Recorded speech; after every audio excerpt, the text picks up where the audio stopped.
Okay, FM 101.7. Some interesting facts about Wiyaala, if you didn't know. Wiyaala can climb a coconut tree. Very well. You can climb coconut tree. If you're an African child and you can't climb a tree, for that matter, a coconut tree, are you too? Now, which African Be that too? Wiyaala earned money entertaining at the age 5 in local Pito bar in Tamale. Yes. So you started entertaining. I didn't even know that was the beginning, and I happened to be at the Pito bar with my mother. We had gone to visit her sister, who was a nurse, and may her soul rest in peace. And the Forafres and the Dagabes, we have this play thing we do. When we see each other, we say, "Oh, you are my slave, you are my slave." It's just to promote peace. Yeah. No matter the insult, find the funny part The of it. Kusasi and the Frafra. Yeah, and we the Sisales and the Gonjes. And the Gonjes. So yeah. So when I see Mahama, I can play with Mahama. Because the Sisala, you are the slaves to the Gonjes. No, never. You see, if any Gonja man sees me, you have to go down. And the Kusasis are also slaves to the Frafres. Oh, they also say no. So I was singing, and then they were happy. So through the cultural joke, they started throwing money, coins. And then it was 20, and 50. Mm-hmm. So and the money was in the sun. So I just collected everything. I was so excited. And the fact that I wasn't shy to just sing. And my mother said, "Wow, that's a lot of money." And like a child, I said, "Wow, when I grow up, I'll make a lot of money and build a big house. And you'll be sitting inside." And it has happened. So I'm happy. How do you find that when you Google Wiyaala on Google? Yes. You are the only results that the Google search engine brings out. Yeah, there's only one Wiyaala in the world, and that is you. That's the power of the African name.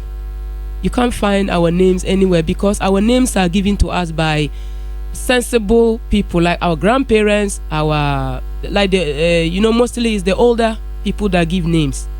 For my culture, it's the older, and I was lucky. My grandfather, who was then the chief of Fonsi, Nwade Bayung, he was responsible for the naming ceremonies, and whoever is older is next. So he gave me Wiyaala Rejimba, which means the doers know better what they do. If you don't ask them, why do you do what you do, you won't know. So whatever somebody is doing, you don't know why they do what they do. Until you ask them, you can't just judge the person like that. So whenever I'm on stage, it's too long for people to say, Wiyaala, and I say, okay, I'm going to make it simple. Break it down. Wiyaala the doer. Okay. But as time goes on, I want the whole name to be known, Wiyaala Rejimba. So when you go on, Jirmba. yes, and I'm sure there are a lot of African names. So that's one identity we shouldn't joke with. One amazing fact about you is that Pepsi USA commissioned Shama Sak Percy Joseph, Rihanna's man down, to rework Wiyaala Make Me Dance for inclusion on Pepsi 2014 Now Is What You Make It campaign. Yeah. And it was picked to be posted by Janelle Mano's cover of David Bowie's Heroes. Yes, it was selected as part of, even though at the end of the day it didn't make it to the final song, of course. By then Janelle was like, and she's bigger, so at the end of the day they looked at certain, and I was just coming up, and they saw the potential, like, this song is amazing. But maybe that was not the only reason. Other things came in, and then, but I was lucky that at that early age, at that early start in my music career in Ghana, my music was going to places I didn't even expect. And that was the same year Go Ghana made it to Billboard, and I was shocked. I don't know who put it there. They just found me the same way I was found by a girl, this Women of the Revolution. They just Googled.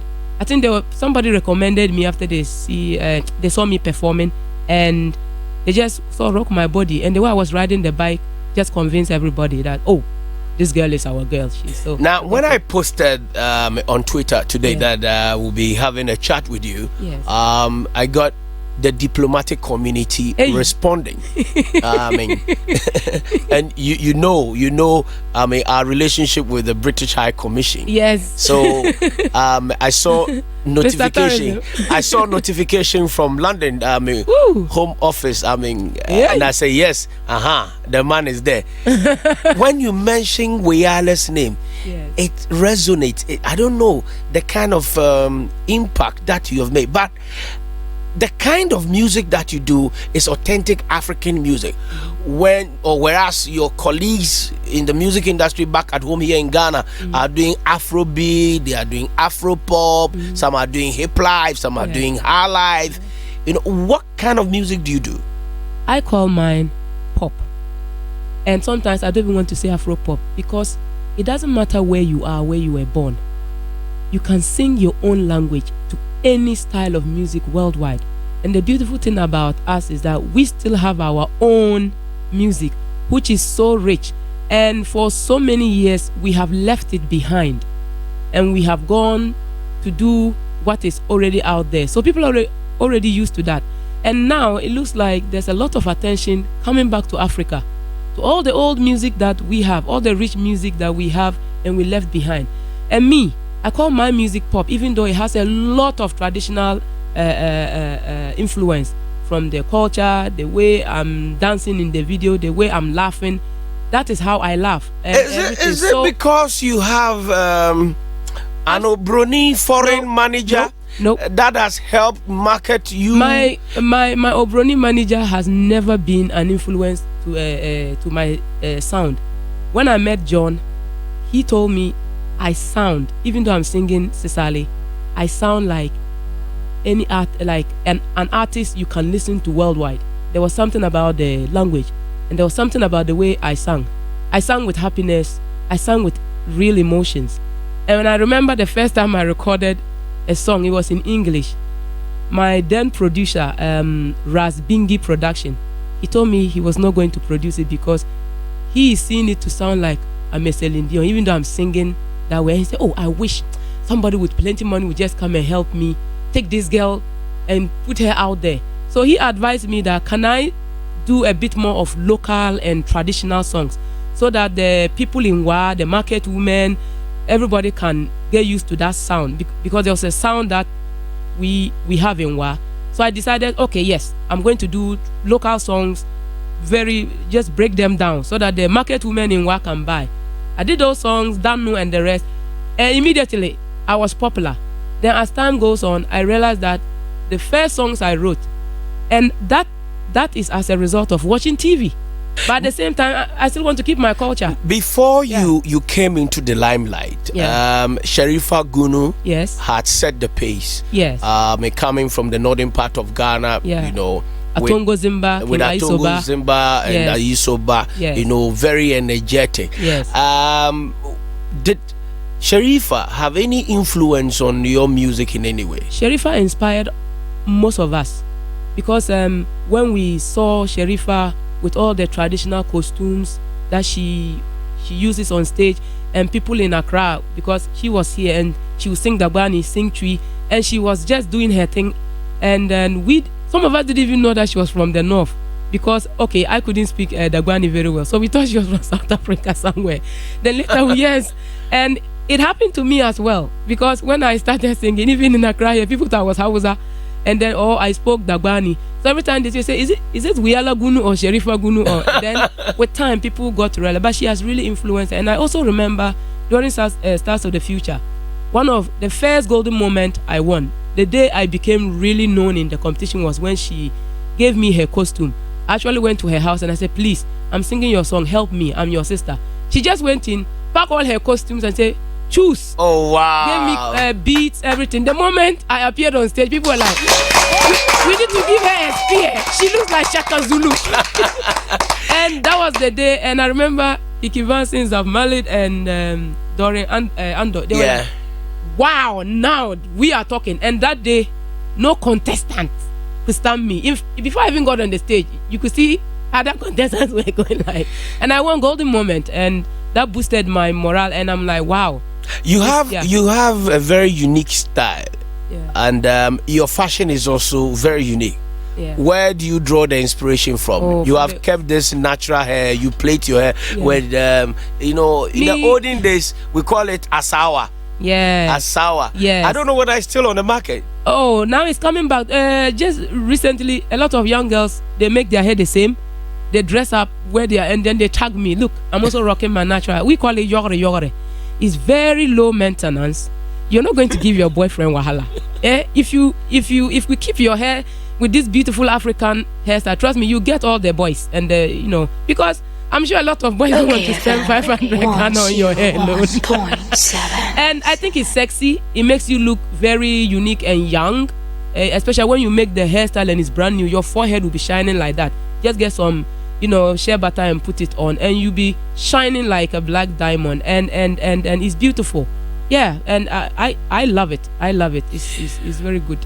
You're one of Ghana's unique artists and biggest export to the music market globally. But in Africa, which artists do you look up to, or has inspired you in any way? I look up to all the artists that are out there, African artists that are out there, and they are not ashamed of who they are. They are not ashamed of their color, their hair, where they come from. They are not afraid to share their story, whether good or bad. This is who we are. Let's embrace it. So when I see the Yusundu, the Angelique Kidjo, Brenda Fassie was actually my favorite, because her energy. You see all the splits. She used to do those splits, and I'll copy some and do. Sometimes she do, and then her pant will show, but she doesn't care. And that's the African woman. We are not afraid of anything. We are very loud. At the same time, we know when to keep quiet, especially with our partners, with our family. We know how to comport ourselves. So we already know what we can do. The only thing is that sometimes when you try to do it and people think, oh, we are really loud and all, but that's who we are. And I don't want to change. And I'm not perfect. From your perspective, what is the state of music in Africa, specifically in Ghana? Since you have toured the world, you've taken music to, all over the world. What is your perspective of the state of our music in Ghana? I think these days, I don't know, something is happening in the industry. It's changing very well. I think a lot of people are beginning to say no to the nonsense when it comes to art and entertainment, including media houses, which is good. But it's like people don't take the arts seriously. Like you are doing music, and everybody just thinks that, oh, these people, they are not serious. When they are tired, they will stop. That is the reaction. And people don't really mind. It's like you do the song, you finish, and then they just want you to give it for free. And then that's it. After one song for some few months, they want you to go and produce another one. But they are not buying. They are not appreciating it. And I always say, the day we Ghanaians will start buying even common painting by the roadside and appreciate those ones, the day we start appreciating our artifact, we ourselves going to buy art, by telling people to carve. I did visual art, but I can't make money out of drawing, fine art. I did visual art. I can draw, I can paint, mix colors. Naturally, I could draw, so I went to school and I did visual arts, hoping that I'll come out fine paint, fine art. But when I came out, when you draw, people think art is dear. They was like mad people. They think we are mad. There's nothing there. And then that perception, when it changed, you see that the system will start working. When you play, you get your royalties, because that's where a lot of the money is. Because right now, if you don't do some songs and you insult somebody and get popular, and people really want to see who did the insult and who is shouting or who is fighting on stage, trying to punch each other on stage, that is what it's now like. And then you have to shake more. You have to really be like, not you. You have to be crazy. You have to act to be some crazy woman. You have to go extra mile, almost going to do crazy things. That way it's like, then people can now talk about you. But if you try to do good music that people can listen to, good music people can listen to, sleep, even think. Yeah. Good music can solve problems. Good music can stop wars. Good music, you can use good music to propose to your girl without saying a word. That's why we are artists. Creativity rules this world. But we'll come to your language, the dialect. You combine Sisala and Wale, Dagari. And these days, I'm singing trees small. Wow. I met a guy in London. He's teaching me KOG of Ghana, Kweku of Ghana. Okay, so we'll talk about the language, why you've chosen to speak or sing in your native language. But there's no doubt about the fact that your persona, you are reminiscing Grace Jones and Angelique Kidjo. Yes. tell us the tour that you did in from July to August in Europe and the impact that you made. So far, I have done 37 shows, and I will be adding more. So this year? Yeah, this year. 37 shows? 37 shows. Outside Ghana? Outside Ghana. 37? Yeah, 6 countries. And after 37, I have to know that I'm done for. So I'll probably end up with 43 or 45 shows this year. And if I add the ones in what, then definitely 50. I don't think it will be more than 50 shows. And that will include the Jimba War Festival. But the reaction abroad has been amazing. I have never been to any show where people don't dance. Even I'm told, this country, people don't dance. Oh, but how did you make them jump? How did you make them go like this? And whenever I finish, people just walk up to me and say, wow, where are you? Where have you been hiding? Your energy. You are full of energy. You don't take yourself too seriously. And they say, we feel like we can talk to you. You're not a diva, are you? I'm like, but you are a diva in your own way. And I finish, I take photos, but they love the music. The more they don't understand, the more they like the music. You are diva, but simplified. Yeah, I'm just myself. Yeah. I'm just myself. And I normally explain the songs on stage before. And people just seem to love the African language, especially when you make short lines like "Tinamba yi, tinamba wa." They just feel like I'm drumming in their ears, and it has been amazing. I haven't flopped on stage abroad, never. I don't pray. I'm not saying I am so super good. For some good reason, for some ancestors following me, the gods from Ghana, good people praying for me. I've done so well on stage, and I get on the stage, I dance, and every time I finish, people want to know about Ghana, because some of them don't know. They're like, where do you come from? I'm like, Ghana. They say, Ghana? Wow, we thought you're from South Africa. So I know. the last time I saw your performance was at the British High Commissioner's residence, when Prince Charles paid us that royal visit, and you were like, oh my God. I said, and I was just right behind this. I saw you dancing. Yeah. I was dancing, and your energy were just, raising your legs, and I like to do the high kicks. You almost showed us the thing. Never. Nobody ever see my thing on stage. Never. You see, before I go on stage, I package well. Hey, there'll never be a. I'm not promising, or because sometimes you're there and then things happen. But I don't think I don't think there'll ever be any wardrobe malfunction, because you have to pack. I make my own costumes, and I know what is good for my body. I just don't wear what everybody is wearing on stage. I'll cut it according to my buttocks, according to the tin, according to the muscles, so that when I kick, you think you are seeing things, but you see anything. Ghana, let's give it up to Wiyaala Noella. Because I'm there to perform, not to show my thing, because everybody has their thing, and they are of different shapes and things. Why would I want to? That's one thing I should be keeping private. Only me and my husband should be seeing. No, I won't give anybody that opportunity. Hey. Okay, so you're listening to Bless the Mic, brought to you by. Are you that crazy? I am crazy. I'm wild. I'm madness on stage, but I'm not a fool. I not go fool on stage. So, when is your cool moment or sober moment? When are you? When I meet people to introduce myself. If I'm meeting you for the first time, I have to calm down and let you know that, look, I am a crazy girl, especially when I'm on stage. I love to have fun. I love to fool. I love to crack jokes.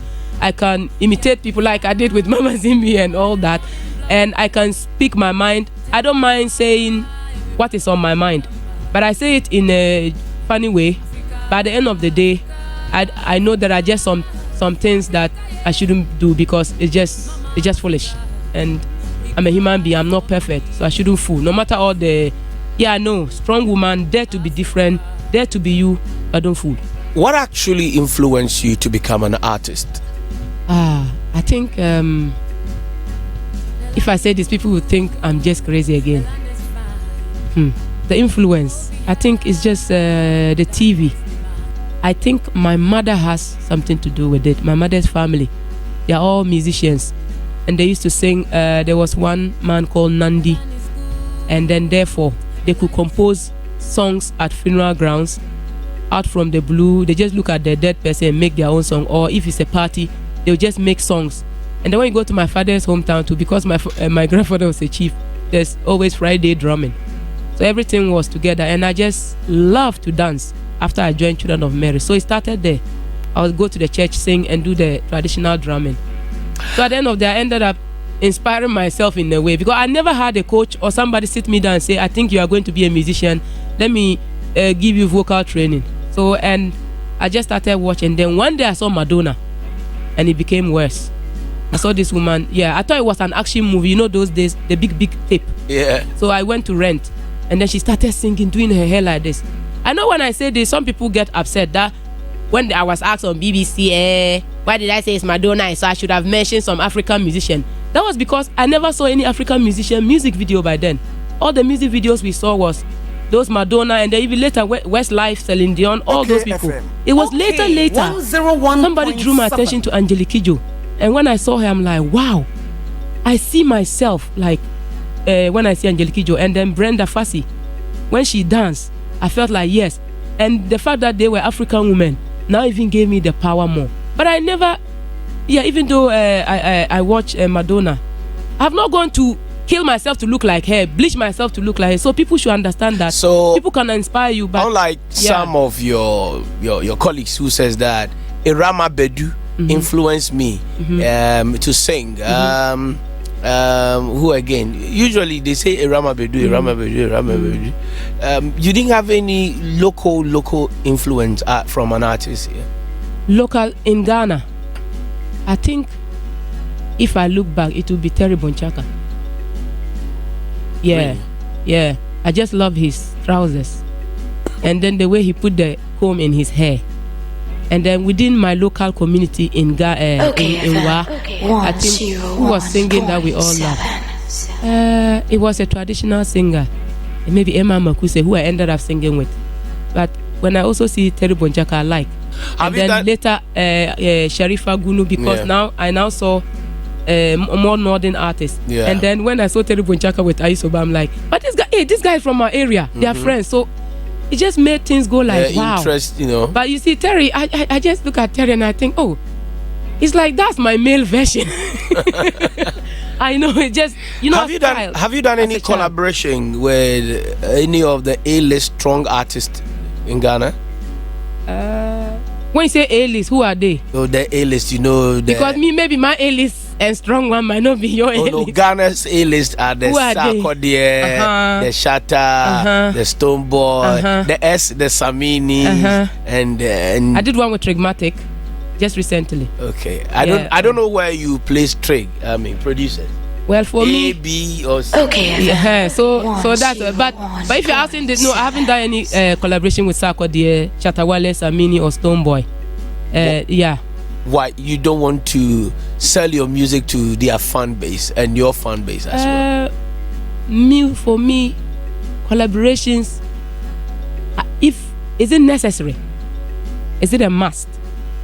Or a collaboration is going to say something, or is going to stand for something, or you're just doing it because people expect you to do it, and after you do it, that's the end. Now you want to reach out to a bigger audience, a wider audience, a wider fan base. Sometimes too, you look at the crowd or the following of that artist, and then you ask yourself, will those fan base patronize my music, or I'm just jumping on the bandwagon just because that person is at the top? Is that why you don't promote your songs in Ghana? I promote my songs very well in Ghana. No, it's just that a lot of people are not minding me. Okay. So I also decided to go and mind my own business. From your album, the Sisala Goddess, track 1, Village Sex. Okay, yes. Okay. 1, 2, let me try and read your language. Ahi kantimba janga. Katimba jaga. Katimbang jaga. Katimba jaga. Katimba jaga.